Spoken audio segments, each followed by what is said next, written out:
발의 총성이 울려 퍼졌습니다. 때는 1914년 6월 28일 사라예보 사건이라고 그렇게 불려진 바로 저 그림의 내용입니다. 세르비아의 사라예보에서 오스트리아 헝가리 제국의 황태자인 프란츠 페르디난트 대공이 세르비아 국민주의자 가브릴로 프린치프에게 암살을 당한 사건입니다. 한 나라의 황태자가 암살을 당했다. 참으로 그 나라에는 엄청난 비극이 아니라 할 수 없을 것입니다.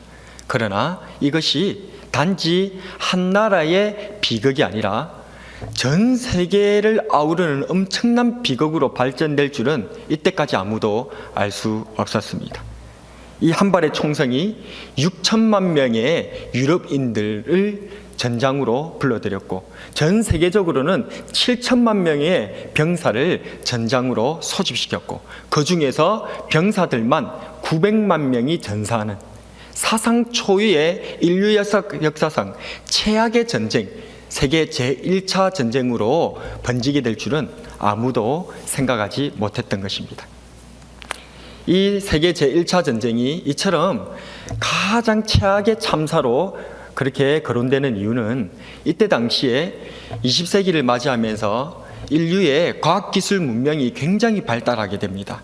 그런데 그래서 살상 무기도 굉장히 발달하게 되어졌죠. 그런데 문제는 그러한 병사들을 운영하는 그러한 전술 조직들은 아직도 구시대의 백병전 기술에 머물러 있었기 때문에 이 발전된 기술로 병사들이 그냥 몰살을 당하는, 참살을 당하는 그러한 일들이 세계 제1차 전쟁에서 벌어졌다는 것입니다. 오늘날도 우리들은 이러한 전쟁 속에서 살아가고 있습니다. 총칼이 난무하는 전쟁은 아니지만 이념으로 대립하고 코로나19로 혼란스러움은 서로가 서로에게 원수가 되어져서 증오의 칼날, 분노의 칼날을 그렇게 내세우는 이러한 전쟁터와 같은 삶을 살아가고 있다는 것입니다. 이러한 전쟁과 같은 분열과 혼란 속에서 우리 예수님께서 이 땅에 찾아오시고 탄생하신 크리스마스가 주는 의미가 무엇인지 오늘 말씀을 통해서 또 12월을 맞이하면서 우리가 다시 되새겨보고 은혜를 나누었으면 좋겠습니다. 그 중에서 특별히 오늘은 1914년의 크리스마스에 집중적으로 조명해 보면서 하나님 말씀 앞에 우리의 받을 바 은혜를 나누었으면 좋겠습니다. 1914년의 크리스마스가 주는 교훈은 무엇입니까? 첫 번째로 따라하겠습니다. 전쟁은 항상 있어 왔다는 것입니다. 6절에서 8절인데요. 읽겠습니다. 그때에 이리가 어린 양과 함께 살며 표범이 어린 염소와 함께 누우며 송아지와 어린 사자와 살찐 짐승이 함께 있어 어린 아기에게 끌리며 암소와 곰이 함께 먹으며 그것들의 새끼가 함께 엎드리며 사자가 소처럼 풀을 먹을 것이며 젖먹는 아기가 독사의 구멍에서 장난하며 젖된 어린 아기가 독사의 굴에 손을 넣을 것이라. 아멘. 오늘 본문에서도 이리와 어린 양, 표범과 어린 염소, 사자와 송아지 등으로 표현되는 먹고 먹히는 먹이사슬이 나오고 있습니다. 이는 이사야 선지자가 활동했던 주전 8세기에 유다 나라의 상황을 비유적으로 표현한 내용입니다. 이사야 선지자가 활동했던 주전 8세기에 이 유다 나라에는요, 그때 당시 북쪽에서 아수르라고 하는 절대 대국이 일어났습니다. 그래서 그 대국이 강력한 힘으로 남쪽으로 또 주변으로 팽창하면서 남왕국 유다의 형제 지파였던 북왕국 이스라엘이 이 아수르의 남하 정책에 의해서 멸망당해버리고 말았습니다. 그리고 그 다음 계속해서 내려오게 되니까 이 남유다도 이제 언제 이 아수르의 군마에 짓밟히게 될지 절체절명의 위기 가운데 빠져 있었던 그 상황. 그래서 지금 오늘 성경의 말씀과 같이 이 북왕국의 이스라엘을 점령했던 아수르가 마치 일이라든지 아니면 또 표범이라든지 사자처럼 어르렁대고 있고 남유다 같은 경우에서는 그 앞에서 벌벌 떨 수밖에 없는 어린 양이라든지 어린 염소라든지 이러한 모습으로서 전락할 수밖에 없는 이 위기 가운데 있었던 그런 모습들이 성경에 기록되어 있다는 것입니다. 그런데 이사야는 이어서 말씀하고 있습니다. 예수님께서 오시는 그때에는 이리와 어린 양이 표범과 어린 염소가 사자와 송아지가 함께 있으며 평화를 누리게 될 줄로 얘기하고 있다는 것입니다. 그렇습니다. 항상 전쟁 중인 우리의 인생이지만 우리 구주 예수 그리스도로 인하여서 우리에게 평화가 있게 될 줄로 믿습니다. 1914년의 크리스마스가 주는 교훈은 무엇입니까? 두 번째로 따라하겠습니다. 예수님은 평화의 왕이시다는 것입니다. 예수님께서 평화의 왕이신 줄로 믿습니다.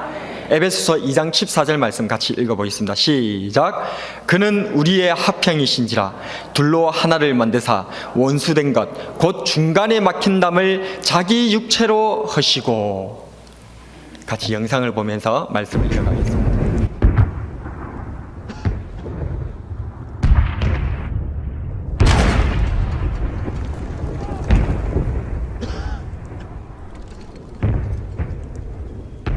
Jenkins, Oakley, Knight.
Ein Blitzer kommt!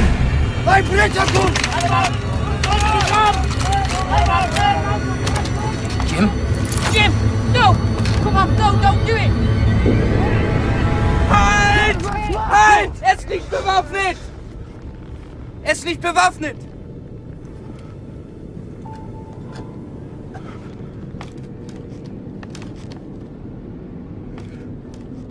Nein, Otto! Nein! Jim! Otto, nein!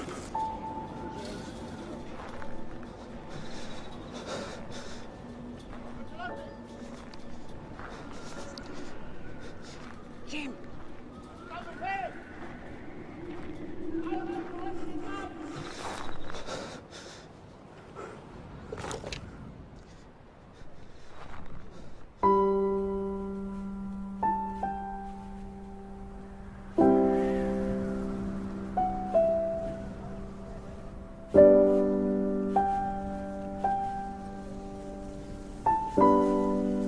My name is Jim. Mein Name ist Otto. Pleased to meet you, Otto. Freut mich. How are you? Gut, gut. Good. Und du? Not so bad. Rose, she's called. Es ist schön. Schön.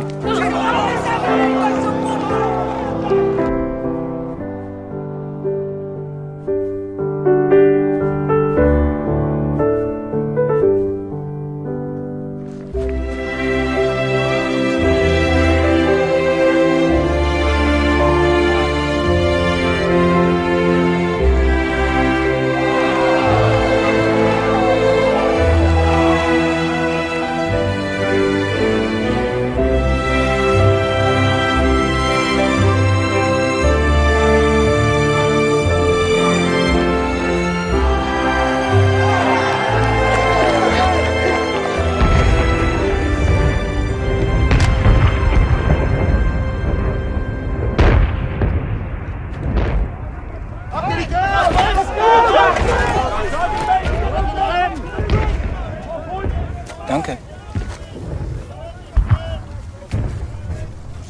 Christmas. Frohe Weihnachten.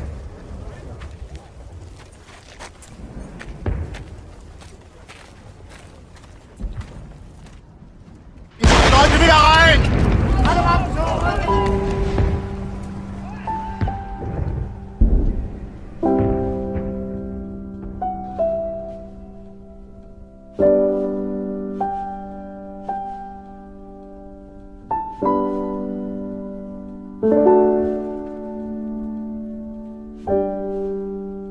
우리가 보았던 이 영상은 소위 크리스마스 정전이라고 불리는 1914년 실제로 일어난 실화입니다. 1차 세계대전, 그 전쟁의 참화로 엄청난 사람들이 죽고 넘어지던 그 속에서 크리스마스의 소식으로 인하여서 저 적군과 아군 구별 없이 예수님으로 인하여 평화가 이루어지고 하나가 되어진 저 일들이 실제로 일어났다는 것입니다. 참으로 영화 같은, 믿기지 않는 이러한 전쟁의 기적이 우리 구주 예수 그리스도의 그 평화의 소식으로 인하여서 일어나더라는 것입니다. 1914년 크리스마스 전날 밤 독일 진영에서 고요한 밤, 거룩한 밤 캐롤이 흘러나왔고, 이에 연합군도 호응하면서 부르며 독일군 장교와 영국군 하사가 악수를 하며 맺은 정전, 저것이 바로 1914년 크리스마스 정전입니다. 당시 참가자의 증언입니다. 한번 생각해 보세요. 바로 몇 시간 전에 제가 그렇게 죽이려고 했었던 그 사람들과 악수를 하고 이야기를 나누었다는 사실을. 정말 굉장하죠? 몇 시간 전만 해도 서로를 죽이려고 했던 사람들이, 수백 명이 넘는 그러한 사람들이 서로를 향해 웃고 악수를 나누기 시작했어. 그렇습니다.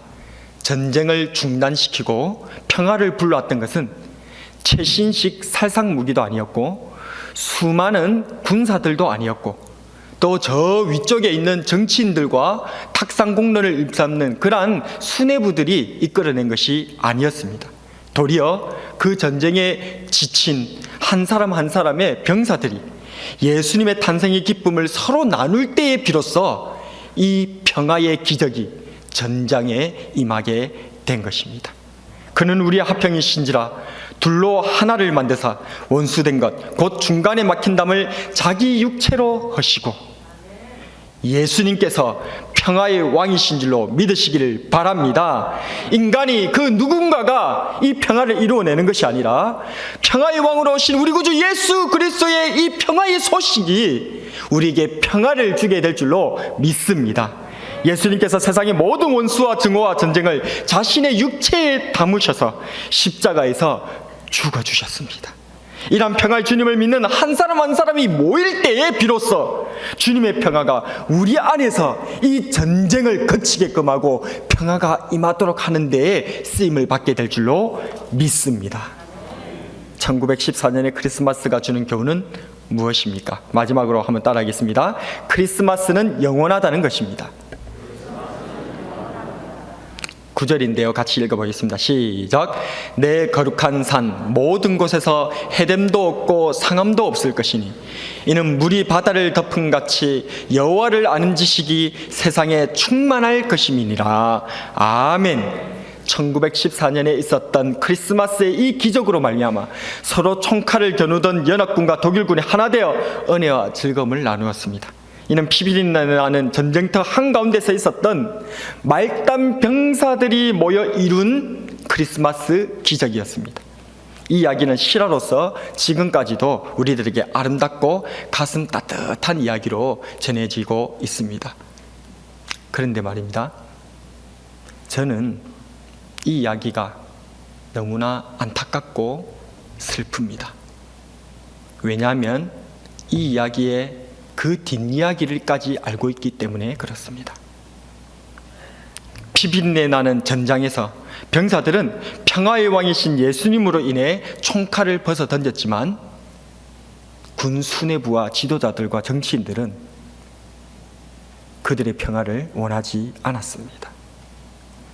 크리스마스 정전이 일어났고 전쟁이 중지되어졌다는 그러한 얘기가 군 수뇌부에 보고되어졌고, 수뇌부들은 크게 분노했습니다. 그리고 그들은 이 서로 싸워야 될 이 병사들이 같이 서로 한데 어우러져서 노는 것 있을 수 없다고 판단했습니다. 군수뇌물은 이렇게 크리스마스 정전을 한 이 군사들과 이 모든 사태에 대해서 이적 행위로 규정했고, 그리고 헌병대를 파송하여서 그 크리스마스 정전을 일으키고 그렇게 주도했던 사람들을 잡아 가두고 군법에 회부하여서 엄한 처벌을 내렸습니다. 그러나 그 이외에도 지역별로 병사들은 간절히 이 평화를 바라면서 크리스마스 정전 이 일들을 제2, 제3으로 이루어보려고 그렇게 노력하였으나 군수뇌부, 양측의 그러한 원수되었던 그 군수뇌부들은 어떻게 된 것인지 서로 약속이라도 한 듯 서로의 각각의 진영에서 크리스마스 캐롤이 울려 퍼지면 그 보고를 듣는 즉시 바로 그쪽에다가 집중 포화를 가격하도록 명령을 내립니다. 그래서 더 이상 그들이 평화로 한데 어우러지지 못하도록 하고, 우리 구주 예수 그리스도께서 평화의 왕으로 오신 우리 주님의 그 평화를 캐롤로 노래하는 그 목소리를 집중 포화의 소리로 다 뒤덮어버리고, 이 병사들이 간절히 바라는 이 평화의 소원을 그들은 이 집중적인 포화로 말미암아서 처참히 짓밟고 말았던 것입니다. 이 사건을 다룬 영화 메리 크리스마스에서 프랑스 군 장교 오드베르 중위가 상관에게 항변하며 말한 내용입니다. 조국이요? 여기서 우리가 어떤 고통을 겪는지 아십니까? 하나만 말하겠습니다. 자기 집에서 칠면조나 뜯으면서 명령하는 자들보다 저는 저 독일군이 더 가깝게 느껴집니다. 결국 크리스마스로 인한 이 평화는 1914년 단 한 차례만 성사되었고 그 후에는 이어지지 못했습니다. 그러나 실망하지 마십시오. 오늘 하나님의 말씀은 우리들에게 말씀하십니다. 우리 구주 예수 그리스도께서 오시면 이리와 어린 양, 표범과 어린 염소, 사자와 송아지가 평화를 누리게 될 줄로 믿습니다. 예수님께서 오신 크리스마스로 말미암아서 해됨도 상함도 없고 물이 바다를 덮은 같이 이 평화의 소식으로 우리 구주 예수 그리스도의 이 아름다운 소문으로 인하여서 모두가 다 듣게 되어지는 놀란 영광된 은혜가 우리에게 찾아오게 될 줄로 믿습니다. 9절 말씀, 내 거룩한 산 모든 곳에서 해됨도 없고 상함도 없을 것이니 이는 물이 바다를 덮은 같이 여호와를 아는 지식이 세상에 충만할 것임이니라. 아멘. 이러한 크리스마스는 2000년 전 아기 예수님께서 이 땅에 오신 그 하루만이 아니라 1914년 크리스마스 정전이 이루어진 그때 하루만으로 끝나는 것이 아니라 영원하신 하나님의 약속으로 말미암아 영원하신 하나님의 그 능력, 우리 구주 예수 그리스도의 평화의 능력으로 말미암아 우리들에게 영원토록 이루어지게 될 줄로 믿으시기를 바랍니다. 말씀을 정리하겠습니다. 아쉬웠던 1914년의 크리스마스 평화, 예수님께서 이 땅에 오셨을 때에도 헤롯이 이 평화를 무너뜨리려고 하였고 1914년의 크리스마스에도 군수뇌부와 지도자들, 정치인들은 이 평화를 짓밟아 버렸습니다. 그러나 하나님의 평화의 소식은 주님 이 땅에 오심으로 이미 선포되어졌는 줄로 믿으시기를 바랍니다. 그리고 이 위대한 평화의 선포는 창조주시며 구원자이신 우리 구주 예수 그리스도로 말미암아 그 약속으로 말미암아 반드시 이루어지게 될 줄로 믿으시기를 바랍니다. 여러분들은 어떻습니까? 오는 크리스마스에 내가 먼저 내 자녀들을 우리 가정에서 이러한 예수님께서 오신 성탄의 기쁨, 이 평화를 먼저 누려보시는 것은 어떻습니까? 오늘 이 시대를 한번 돌아봅시다. 우리는 지금 코로나19라고 하는 전무후무한 듣도 보도 못한 이러한 상황에 직면하였습니다. 하나님 앞에 우리가 같이 모여서 예배드려야 되는데 어찌된 영문인지 이 코로나19로 인해서 모일 수 없도록 흩어지도록 이렇게 강제되어져 버리고 말았습니다. 이것이 비단 코로나19라고 하는 전염병만의 일, 아니면 이것을 이용하는 정치인들의 그러한 일들로 치부해서는 안 됩니다. 왜냐하면 온 우주에서 일어나는 모든 일들은 하나님의 손아래 있는 줄로 믿기 때문입니다. 우리가 코로나19를 당면하였고 그것으로 인해서 우리가 모이지 못하는 이러한 현상도 하나님께서 허락하셨다는 거예요. 그럼 왜 하나님께서 이걸 허락하셨을까요? 왜 우리로 하여금 모이지 못하게 할까요? 우리 예수님께서는 일찍이 우리로 하여금 오직 성령이 너희에게 임하시면 너희가 권능을 받고 예루살렘과 온 유대와 사마리아와 땅끝까지 이르러 주님의 증인이 되리라고 약속하시고 말씀하셨습니다. 그래서 우리는 이 말씀에 순종하여서 예루살렘에서부터 시작해서 땅끝까지 이르러 복음을 전파하기 위해서 밖으로 얼마나 많이 노력하고 충성해 왔는지 모릅니다. 그런데 우리는 예루살렘에서부터 시작되어서 온 유대와 사마리아와 땅끝까지 그렇게 복음의 미전도 지역, 복음의 그런 음령 지역, 우리가 복음을 전파해야 될, 복음을 드려야 될 그런 사람들이 바깥에 있다라고 열심히 전도하였는데 뒤돌아보니 내 안에 복음이 없고 내 자녀들에게 복음이 없는 이런 상황에 직면한 것은 아닌가. 하나님께서는 그래서 이 코로나19라고 하는 이러한 사태를 통하여서 우리로 모이는 것도 좋지만 내 자신을 돌아보고 우리의 가정, 내 자녀에게 얼마나 복음을 전하고 있고 이 평화의 소식을 전하고 있었던지를 돌아보라고 하는 것은 아닐까요? 내 자신이, 우리의 자녀들이 황폐한 사마리아 땅, 복음이 전해지지 못한 마지막 땅끝이 되어버린 이 참담한 현실에 우리는 다시금 우리 구주 예수 그리스도께서 이 땅에 오신 이 평화의 소식을 내 자신에게 먼저 전하고 내 자녀들에게 전하는 그러한 은혜를 누려야 될 줄로 믿습니다. 이 세상이 캄캄합니다. 지하구로 전쟁의 소문으로 캄캄합니다. 그럴 때에 예수 그리스도의 평화의 이 소식으로 내가 작은 불을 하나 먼저 켜고 또 내 자녀들이 작은 불을 하나씩 켜고 내가 켠 이 작은 불, 우리 자녀들과 내 가정이 켠 이 작은 불이 온 세상을 뒤덮은 이 흑암에 견줄 바는 안 되지만 그러나 우리 구주 예수 그리스도의 믿음을 향하여서 이 평화로 작은 불을 조금 켤 때에 이것이 모여서 마치 1914년에 크리스마스 정전을 이루어낸 것이 저 군수뇌부와 정치인들이 이루어낸 것이 아니라 그곳에서 신음하고 고통했던 병사들 한 사람 한 사람들이 크리스마스의 이 소식, 평화의 이 소식에 감격하여서 그들이 목숨 걸고 나아가서 평화를 전했었을 때에 이 놀란 정전에 전쟁을 종식시키는 평화의 소식이 전해진 바 된 것처럼 저와 여러분들의 작은 그 순종의 평화의 불꽃이 여러분들의 가정에서 피어내는 그 작은 불꽃이 모여 오늘날 우리들에게 이 어둠을 몰아내고 주 예수 그리스도의 평화의 소식이 전해지게 될 줄로 믿으시기를 바랍니다. 세상의 이간질과 분열의 소동에 휩쓸리지 말고 내 자신부터, 우리 가정부터 평화의 왕으로 오신 우리 구주 예수 그리스도를 환영하며 이 평화의 소식을 누리고 또 이 평화의 사자로 쓰임받기를 주님의 이름으로 축복합니다. 오늘의 한 줄 설교 요약, 평화의 크리스마스를 먼저 나부터 누리고 또 전하자.